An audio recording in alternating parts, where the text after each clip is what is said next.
नमस्कार प्यारे बच्चों। फिजिक्स क्लास 12th बहुत आसान हो गया आपके लिए क्योंकि हम लोग आपसे जुड़े हुए हैं। तो हमारी जो इंस्टीट्यूट है उसका नाम है facts and logics academy. Online offline दोनों में हम आपके साथ जुड़े होते हैं। अगर आपको ऑफलाइन क्लासेस लेनी है तो आप पठानकोट पंजाब में आ सकते हैं, हमेशा आपका वेलकम है। और ऑफलाइन के लिए तो मैंने आपको बुला लिया है, ऑनलाइन के लिए आप कभी भी जुड़ सकते हैं। जस्ट आपको सब्सक्राइब ही करना है हमारा चैनल और आप फ्री में हमारी क्लासेस ले सकते हैं। तो उसी कड़ी में आगे बढ़ते हैं। बच्चों ने एक कमेंट आया था किसी बच्चे का कि सर मेरे को समझ नहीं आ रहा कि हम लोग कूलम लॉ को गॉस थ्योरम से कैसे निकालेंगे। तो आज का जो वीडियो है हम उसी पे है कि हम लोग आज क्या फाइंड करेंगे, कूलम लॉ कहाँ से निकालेंगे उसको, गॉस थ्योरम से। तो स्टार्टिंग हमारी गॉस थ्योरम से होगी और एंडिंग हमारी कूलम्स लॉ पे आके हो जाएगी और आपको समझ आ जाएगा कि कैसे ये लॉ उसमें से निकाल, एक लॉ से दूसरा लॉ कैसे निकालना है। तो स्टार्टिंग रहेगी हमारी गॉस थ्योरम से। तो आज का टाइटल क्या रहेगा हमारा, टू फाइंड, सीधे लिख सकते हो आप लोग ना, Coulomb's law from Gauss's law. Deduce करना आपने, ठीक है। तो आप हमेशा जो नोटेशन है या आपको क्वेश्चन किस टाइप से मिलता है, deduce Coulomb's law from Gauss's law. तो जब भी ऐसी कोई चीज आएगी तो स्टार्टिंग आपको कहां से करनी पड़ेगी, हमेशा जहां से जिसके आगे फ्रॉम लिखा है वहां से करनी पड़ेगी। तो आप लोग क्या करोगे, तो स्टार्ट कहां से करोगे, गॉस से। तो गॉस से हम लोग स्टार्ट करने वाले हैं, ठीक है। एक मिनट, पेन को थोड़ा पतला कर लेते हैं, ठीक है।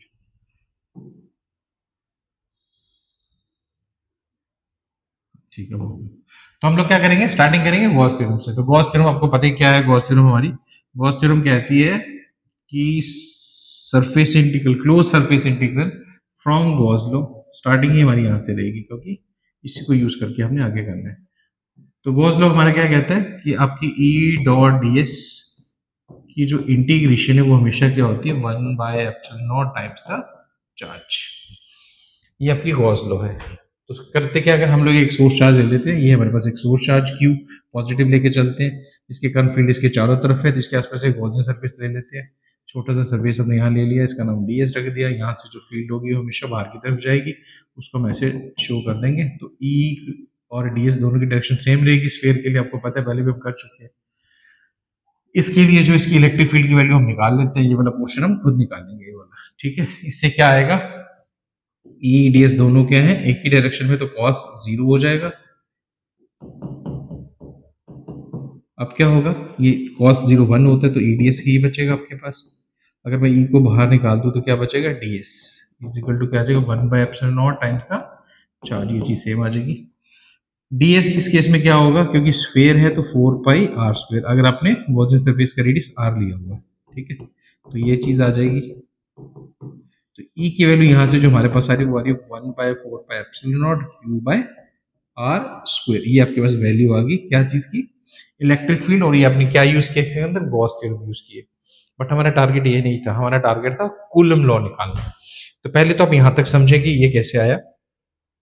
ये हमने स्फीयर के केस में भी किया है और पॉइंट चार्ज जब भी आपने लिए तब भी यही एक्सप्रेशन आता है। इलेक्ट्रिक फील्ड की वैल्यू ये आती है, चाहे गॉस थ्योरम यूज करो या ना करो, डायरेक्ट भी आप लिख सकते हो, बाय डेफिनेशन भी लिख सकते हो। तो इलेक्ट्रिक फील्ड 1/4πε0 q/r² आएगी इस पॉइंट पे, अगर आप क्या निकालते हो, इलेक्ट्रिक फील्ड, ठीक है।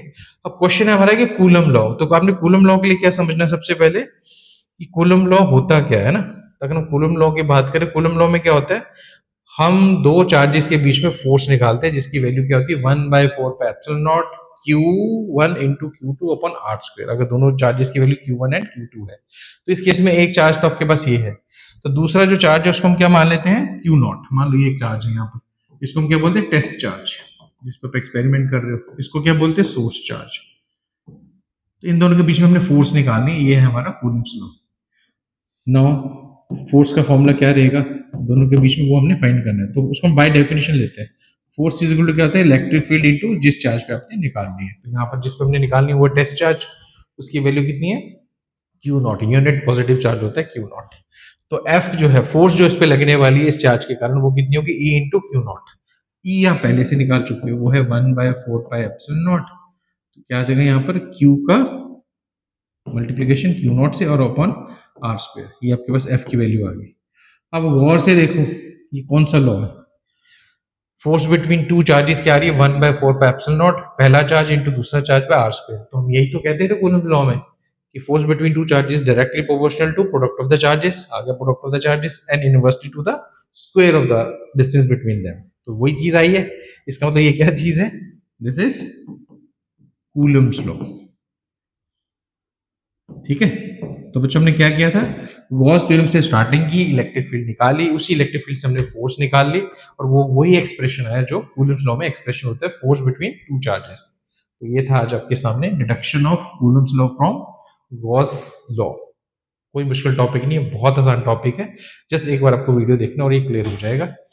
आई होप आपको बहुत अच्छे से समझ आ गया होगा। सब्सक्राइब, शेयर और कमेंट जरूर करें, और बाकी बच्चों तक भी ये चीज़ पहुंचाएं कि हम लोग बड़ी आसानी से किसी चीज़ को समझ रहे हैं और आप भी समझ सकते हो। तो आई होप आपको अच्छे से ये समझ आ गया हो।